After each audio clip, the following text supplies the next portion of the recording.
Le cœur léger le 31 décembre 2013. Un immense plaisir le 31 décembre 2014. D'une année à l'autre, le président de la République Alassane Ouattara a de réelles raisons d'être un leader heureux. Illustration récente, la mise en service du pont Henri Konan Bédié le 16 décembre.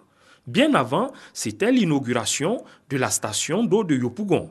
Deux faits symboliques relevant de l'économique et du social. Ces infrastructures concourent en effet à la facilitation des échanges, des déplacements ainsi qu'à l'amélioration des conditions de vie de la population. Ce n'est pas tout. Le meilleur est à venir à l'analyse du discours du chef de l'État. C'est à croire que 2015 s'annonce avec beaucoup d'optimisme. Aussi, le président de la République s'empresse-t-il de prendre date avec les Ivoiriens pour des actions imminentes. Dès le mois de janvier 2015, nous procéderons à l'inauguration du pont de Boisflé et de la station d'approvisionnement en eau potable de la ville d'Abidjan à partir des forages de Bonois. Ainsi, la mise en service de cette infrastructure clé et le centre de traitement d'eau de Yopougon nous permettront de combler totalement le déficit en eau potable de la ville d'Abidjan. Je suis donc heureux de vous annoncer que dès fin janvier 2015, il n'y aura plus de problème d'eau à Abidjan.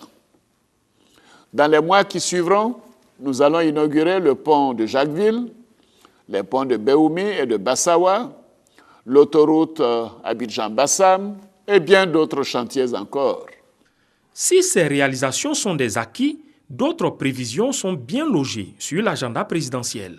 Il s'agit notamment du 4e pont pour relier Yopougon à l'île Boulé, du 5e pont entre Yopougon et Atekoubé, de la réhabilitation et de l'élargissement du boulevard Lagunaire, du boulevard de Marseille ou encore de l'aménagement du carrefour Akwaba.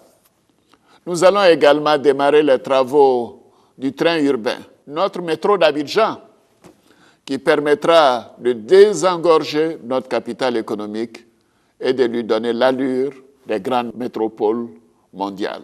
Des réalisations et des programmes qui produisent déjà leurs effets. Le pays vient de battre en effet le record de fréquentation, avec plus d'1 500 000 voyageurs rien que par voie aérienne en fin 2014.